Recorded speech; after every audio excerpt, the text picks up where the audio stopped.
শোল মাছ ভুনা দিয়ে দিলাম কড়াইতে সরষের তেল,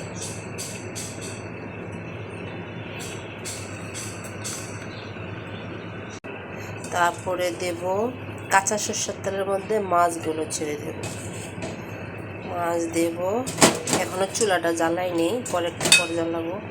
মাছ দিলাম, তারপরে দেব পেঁয়াজ কুচি দেব, পেঁয়াজ কুচি দিলাম, তারপরে দেব হলুদ গুঁড়ো আন্দাজ মতো, তারপরে দেব স্বাদ মতো মরিচ, তারপরে দেব স্বাদ মতো লবণ, দেব স্বাদ মতো একটু জিরার গুঁড়ো, সামান্য জিরার গুঁড়ো। তারপর এটাকে মেখে নেব।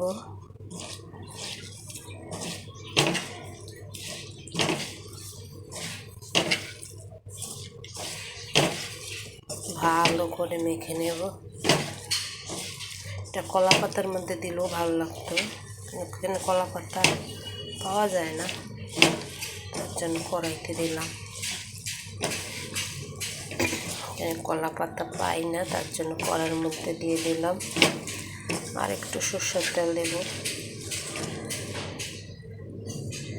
হাতটা ধুয়ে নেই, আর একটু সরষের তেল দেব। একটু সরষের তেল দিয়ে দিলাম।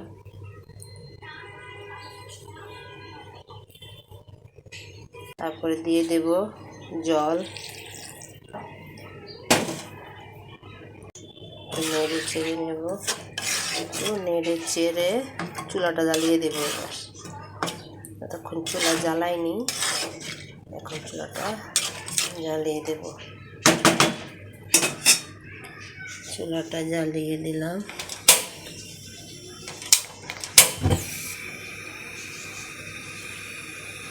চুলাটা জ্বালিয়ে দিলাম।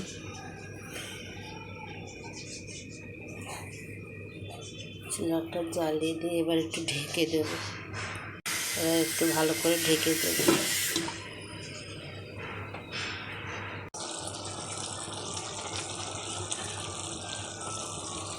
এই যে দেখেন, হয়ে গেছে। এবার সামান্য একটু কাঁচা সরষের তেল দিয়ে দেব, সামান্য, বেশি না।